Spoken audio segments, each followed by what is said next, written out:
Am I the only one that can't hear him? I can't hear him either. Steve, I don't think we can hear you.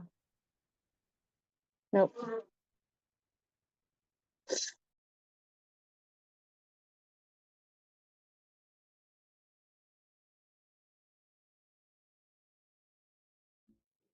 How about now? This thing That's the on. one. All right, we're good. We're good. We're good. Sorry about that. Well, as I was saying, I mean, we've got a snowy Monday morning here in New England, so I appreciate you guys who are joining us that maybe have a crazy household going at home. But who wants to get us started with something good? Who's off to a good start this week already, even with these 2-hour delays that you may be having? Who's got something?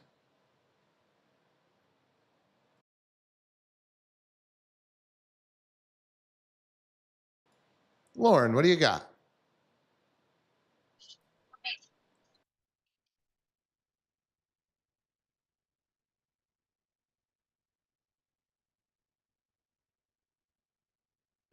Can we now not hear Lauren? Can you guys hear me now? There we go. All right. For some reason, my headphones weren't working. Just grateful that it's fluffy snow, so it was an easy shovel. That is a true thing. If you're not from New England and you don't know the difference between light snow and heavy snow, feel grateful that you don't have to understand that difference. Well, let's talk some real estate. What did you guys have happen over the weekend? Maybe something that'd be a good share for the group. What do we have this Monday morning?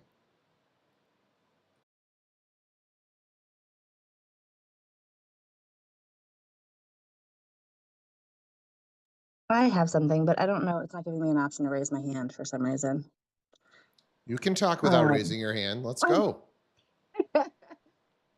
So, been for like a month and a half with family members to put on a property of it's Eric's grandmother who passed away, and it has been very interesting because everything is super sentimental. There's 4 sisters involved in the situation, and no one is on the same page. So it's been a lot of me just kind of trying to explain to them and showing them what really needs to be done and what doesn't need to be done before the house goes on the market. And I guess I would just like to hear from other people that have listed a property with multiple siblings that are responsible.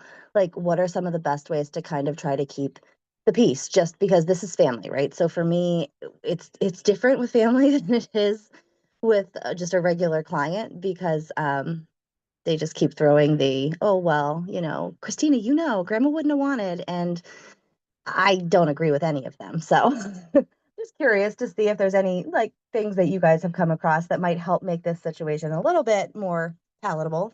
Because we're going to put it on next week, but. So KB, I just want to get some clarity to the question. You've got disagreement between them? Is that what it is? Or just disagreement between you and them? It's between them and me and them.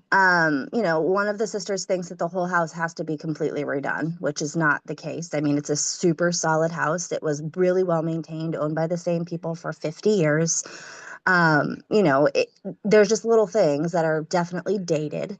Like one of them wants to pull up all of the carpets and put all new carpet. It's unnecessary. They just need to be like clean. They're old, but they're in good condition. They've never had any pets. One of them wants to like paint all the cabinetry, and I'm like, no, leave the cabinets. They're solid wood. Like if somebody wants to get rid of them, then that's fine. The other one is like, oh, well, in the garage, there's one wall that's drywalled and there's one wall that isn't. And I'm like, don't worry about it, So it's just been it's been a lot. I'm like, the bigger things are just, let's just have somebody look at all the systems because, no one's been living in the house for like almost a year with, one of the sisters stops by every week or whatever. So I'm like, let's just make sure everything functions properly and we just put it on as is. But they're really, I don't know. They have no issue with the number that I gave them. And the number that I gave them is an as is number. And they just keep, it's almost like they're stalling to sell it, the way they keep fighting. So. Anybody want to share an experience they've been through and how they handled it? I could share, if you like. Let's do I it. just can't put my, all right, let's do it. So personal experience, my grandparents passed away a few years ago, and my grandma had 15 kids. So there's 15 different ideas of how the house and the land needed to be divvied up or not, or saved or what have you. I think during this time when it's still raw, you know, the bad it's they just passed away. The emotions are at all-time high. I think sometimes it's good just to step back, and sometimes if everything is starting to come on you because it looks like KB, you're the point person for all this, and you're getting all different types of things thrown at you. Sometimes the best thing is to just sit down with the family, and sometimes it's the best to get a mediator from outside and just sit down and say, hey, listen, these are our goals. This is what we need to do. And we're going to have to make some decisions as a team, as a whole. And we all need to be in unison with this. And then just let people voice their concerns and hash it there. And sometimes having that neutral party in the mix really does help. That's all I Yeah, I got. think. That's it worked. No, It Yeah, I, worked no, for I us. I like that, Joel. I think that's probably a good idea. I think at this point, maybe I can just bring somebody in to just kind of reiterate everything that I'm saying and not be emotionally attached. You know, they have to sell it. They don't have a choice, so might not be a I, bad idea. Adam, go ahead. Your hand is up. Yeah, I just figured I would throw in some things here. Never really dealt with personal family listing houses, but definitely dealt with you know inherited houses. And I think there's a couple things you can do. And I think the way you present it is always in a storytelling format. But with the experience you have, KB, I think you can let them know you know exactly what's going to happen if we stall. It's going to be June, July, August, September, and I don't know what a lot of times the houses are paid off, but you've got is the house vacant now? Yeah, I mean the house is vacant now. One of the sisters has a son who like 1 week out of the month like lives there, but Okay. just to keep things up and running and things like that. But it's not going to happen moving forward because we finally got it cleaned out this weekend. So it's going to be empty and they're going to have holding costs. And I've had that conversation. Yeah. So I would go with, you got to worry about frozen pipes now. There's really no, in my opinion, there's no reason to hold it, right? So just talking to them about holding costs, talking to them about the spring market, in my opinion, you definitely don't want to be competing with all the people that are going to try to list their house in the spring, right? So you've got some time to over the next, maybe 6 weeks or so. I know you want to go on market next week, but just let them know, the competition is coming. Rates are expected to go down. We want to be on the market when there's less competition, right? And then just let them know. I mean, I've dealt with this before, and when we have disagreements, it's months and months and months down the road, and we're in the same position as we are now, right? And just kind of forecast that to them and say the last thing I want to do is be sitting here over the summer with, grandma's vacant house and we're still not sold, and now we're dealing with all the other houses that came on the market. So that's kind of where I would go is holding costs and competition coming up. I think the key thing, and I think both of these people have spoken this morning that have addressed, is getting all parties to the table at the same time. The few times that I've had to deal with this personally, it's been a struggle when you are having one conversation with one sibling, then I have another conversation with another sibling, and then I have another conversation with another sibling, right? And with the technology that we have today, ideally the first plan of action would be, can we get everybody to the house and kind of go through some of these things, set the stage, figure out the timeline, and really hash it all out. And if we can't get everybody to the house, then can we get everybody on a Zoom, on a Google Meet, something where we can say, hey, look, instead of dealing with you guys individually, I just wanted to pull everybody together, right? And I know we're going to have some disagreements on some things, but as a group, we're going to have to make some decisions. So I think, bringing all the parties together, could be critical here in getting everybody on the same page and say, hey, look, maybe your voice is going to be heard on certain things, and we're going to go with you in your decisions, but on other things, maybe, a different sibling is going to win out with what they think is best. Anybody else want to contribute on this one? Maybe you've dealt with something and you have a strategy that's worked. I can't figure out how to raise my hand, but is it okay if I talk? Go for it. So I just closed one where there was 8 folks who were all decision makers. No one would give power of attorney, and there was no one that was, appointed to be in charge as executor. So I just closed it on Friday. So I just went through this. And it was tough because nobody got along. So there was like a lot of animosity going on. 2 folks out of the 8 one was in Maine and one was in New Hampshire. Another sibling, their husband just died like 2 weeks ago. Like, it was just so much emotional baggage going on with the whole situation. And because there was no power of attorney, that nobody could agree on it, the attorney themselves handling the transaction with me wound up being almost like a mediator during the transaction, and got 7 out of the 8 signatures throughout, which was really challenging and wild, but we did it. And having the attorney involved kind of gave that extra voice, like what the last gentleman who just spoke with the 15 siblings was mentioning, like another party kind of backing up what you are trying to portray and help get to this finish line. So I feel like that might help in this situation. I didn't hear if KB had one person who was in charge of things, or if it was a bunch of folks who all had to agree. So that's when it gets really wild. There was also items that were left in the property that was, distributed between all 8 siblings. And the way the attorney had it written up was that if within 10 days prior to closing, the folks didn't come get the items that they wanted, it would be junked. So, it protected, so that we could get this closed and there wouldn't be issues with junk remaining.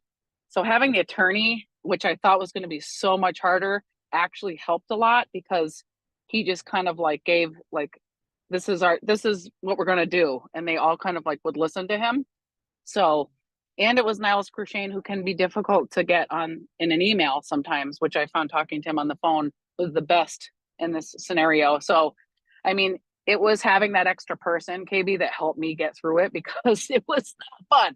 But we closed, and it was grandma's house, and it was super dated, and they did want to do the whole, should we paint this? Should we do that? Should we change the cabinets? And I just kept saying to everybody, I was like, look, I'm like, you can come in here and you're going to change the floor in the kitchen, and guess what? Whoever's going to buy it isn't going to like how that looks, and they're going to rip it back out and change it. Should we change the carpet? Should we? No, because you're going to put a brand new carpet in here and somebody's going to buy it and hate carpet, and they're going to rip it out, which you just did, and put down vinyl plank flooring. I'm like, it's clean. Our mechanicals are all in good order. We know the age of the roof. We've got the big tickets under our belt. So like, let's just let whoever is going to come take this home over, make it their own home. And, they kind of understood, because I was like, I understand, like, it'd be great to paint these cabinets, but what if, Sandy and Mike come here and they hate the color, and now they're going to redo it, and you just did all this work. And they're like, yeah, that's true. So that kind of helped too. So there's my input for you. Yeah, thanks, Lori. I mean, I think that, the one thing I have going for me, we have met multiple times, all of us. They're all local. And I think that it's really one particular sister who's just super, super tied to the house. And she's been a little difficult. And I have had multiple conversations with the attorney. I've explained to him, what my thoughts are, and I gave him my price points, and we had lots of conversations, but I haven't actually brought him into the conversation with the sisters. So maybe I'll try that route. I like the idea of bringing someone else in to just try to lock down that last one. So awesome. Thank you. Anybody else want to contribute on this topic?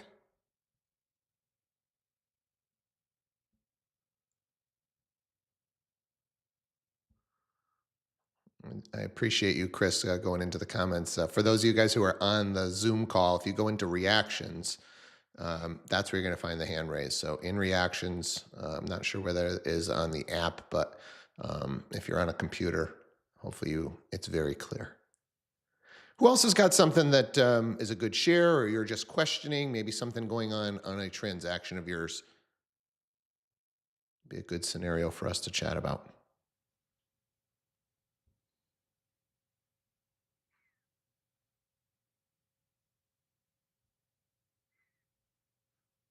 If we don't have any other scenarios, it is a market Monday. So my goal on Mondays is one of three things. It's either a media Monday, so we get some tips about using whether it's social media or physical media, like how are you marketing your properties. Then there is a marketing day where we can look at kind of the source that we use a lot is KCM and Keeping Current Matters. And take a look at some market stuff. So I've got something teed up that we can, let me see if I can pull it up on my screen here for you guys.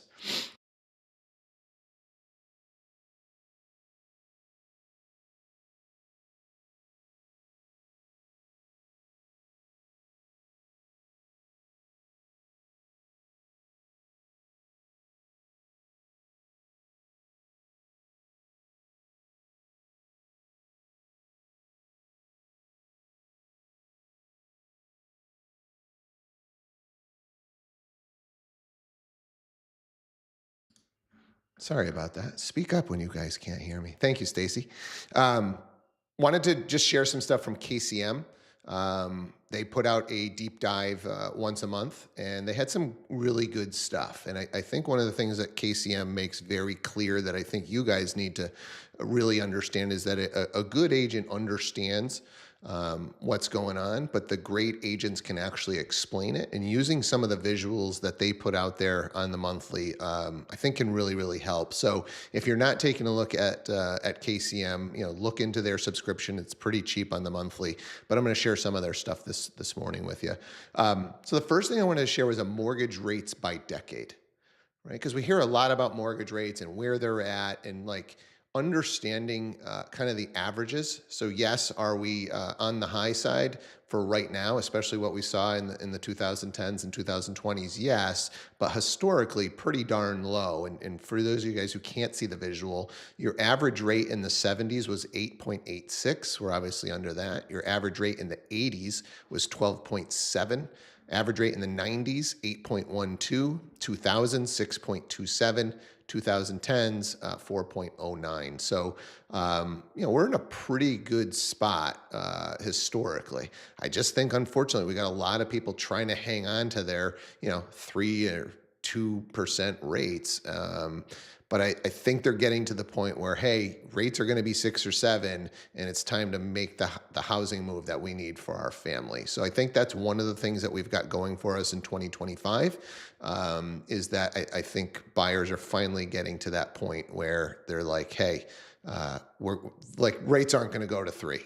It's not happening. So a lot of prospectus on where inventory is going to go. And a lot of people predicting 10 to 15% increase in the inventory. A lot of that being like the people that have those homes are saying, you know what, yes, I've got a great rate, but this house just doesn't fit our needs any longer. So if we can see, a 15 to 10% increase in inventory, that can open up some of our markets. You combine that with maybe a 10% reduction in agent count, right? That's another thing that a lot of you guys who are sticking with this have going for you, is you got at least 10% of the agents that are going to drop out in this more difficult market. So you combine, maybe a tick down in the rates with a tick up in the inventory and a tick down in agent count.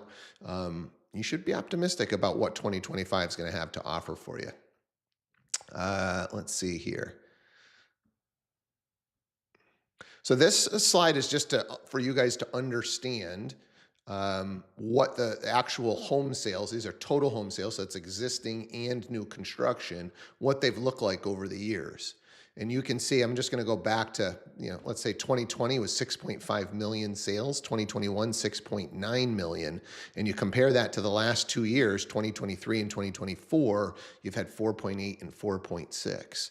So that's a 2 million home sales less, right? And as an agent, this is how we make a living, is more people transacting. So the last 2 years have been extremely difficult. So if you've gotten in the last 2 years, like, kudos, you've made it through, and hopefully you're going to see a little bit of breathing room as projections for 2025 are at 5.1. I think that might have been. Oh, this was some interesting stuff that they shared that I think is good for you guys to know. What are the most difficult steps of the home buying process? This was a survey done by NAR. And whether it was first-time home buyers or just all buyers in general, the big one that stood out was finding the right property. Like, that's the skill that you need to demonstrate, right? You need to show and tell, whether that's on social media and the marketing efforts that you're doing, that you have the ability to do that. So if you are an agent who picks up a new client and just sets up a listing alert and starts sending them properties, like, that's just not going to cut it. That's not what the consumers are looking for. They can get that on an automated listing alert on Zillow at this point. So what are you doing to help them find the right properties? And I want to stop on this slide and maybe open it up to the floor, because I think this is where the greats separate themselves from the rest. Does anybody want to share, what are you doing specifically to help with situation one, which is what the buyers are telling us in this NAR survey? What are you doing to help people find the right property? Who's got something they want to share?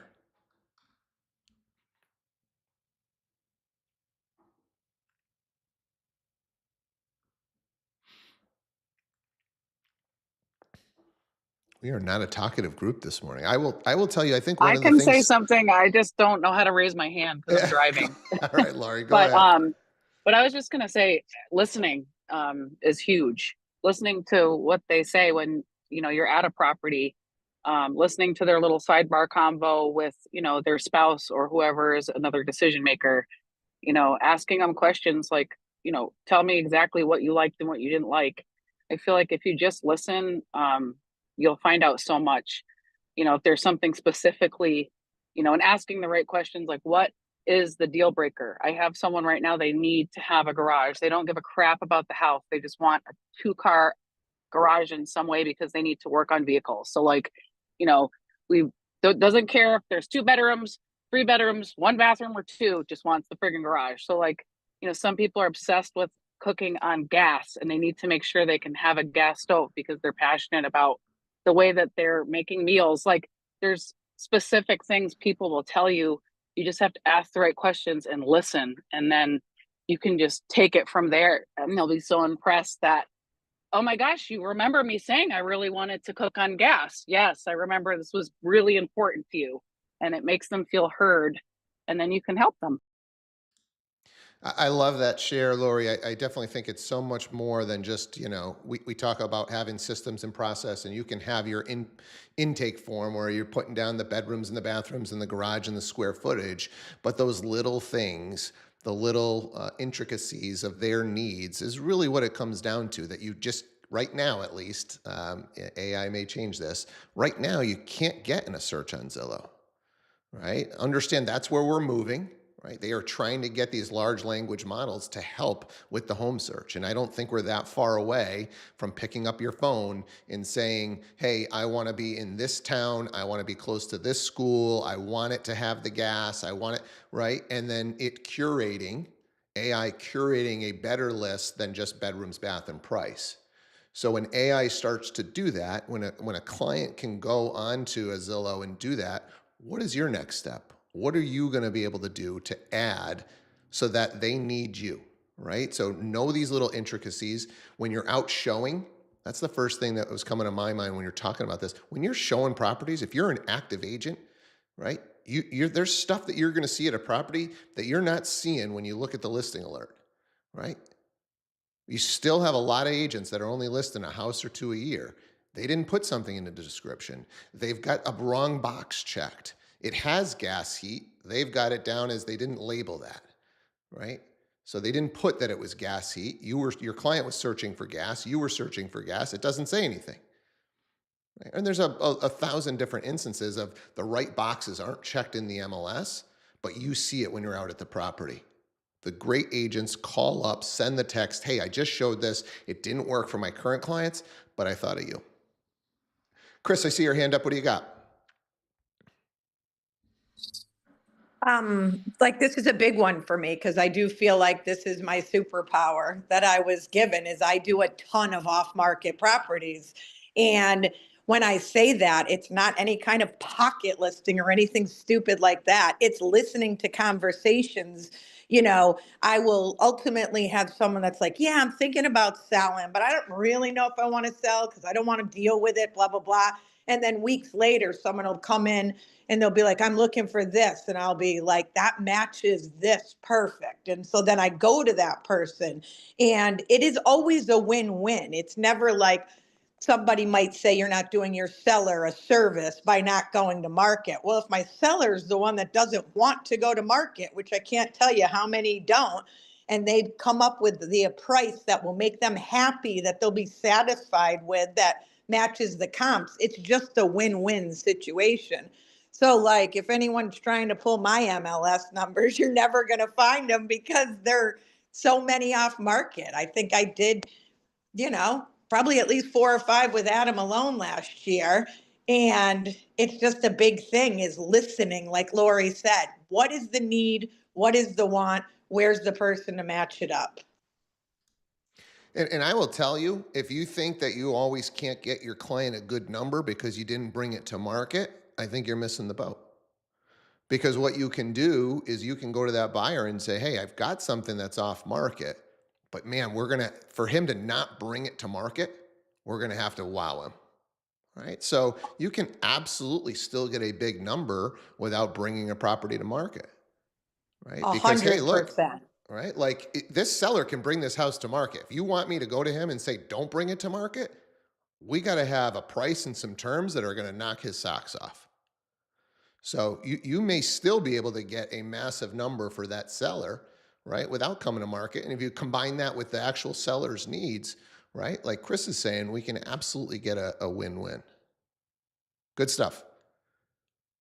Who else has something? We got time for maybe one more comment on this. Anybody else want to share? What are you doing to find those matches? How are we finding the right properties?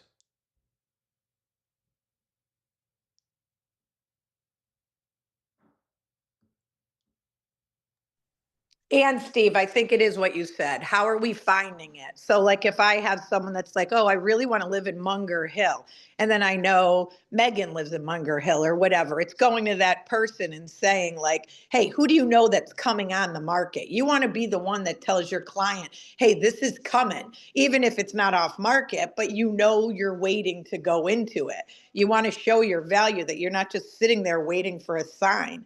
It's going and finding it. It is sending that mailer to the condo community that your one buyer wants. Yeah. And this is where being an agent that plays nice in the sandbox and has good relationships with other agents, where you're going to call other agents that are heavy in that market and say, hey, look, this is what I got. Do you have anything coming? Right? This is how to go and find stuff. This is how you be a deal maker. This is the agent of the future. You got to have these relationships. You got to build these relationships. These are those little things. When somebody's asking you for feedback on your showing, give the darn feedback. You might be the only agent that gives feedback, right? But now you can call that agent. They're going to remember, hey, that actually gave me some feedback. And so you can call with confidence to that agent and say, hey, look, here's my situation. I've got this buyer. You got anything? Do you know anybody else that might have something? Is there something that we can put together here? Because I'm telling you, they're going to put one hell of an offer together. So play nice in the sandbox. Keep these relationships going. And I think it's going to help you to put more deals together. And the smaller the market that you're in, the more important that this is, because you are going to transact over and over again with the same agents. All right, we went a little bit over today. Let me do a final share.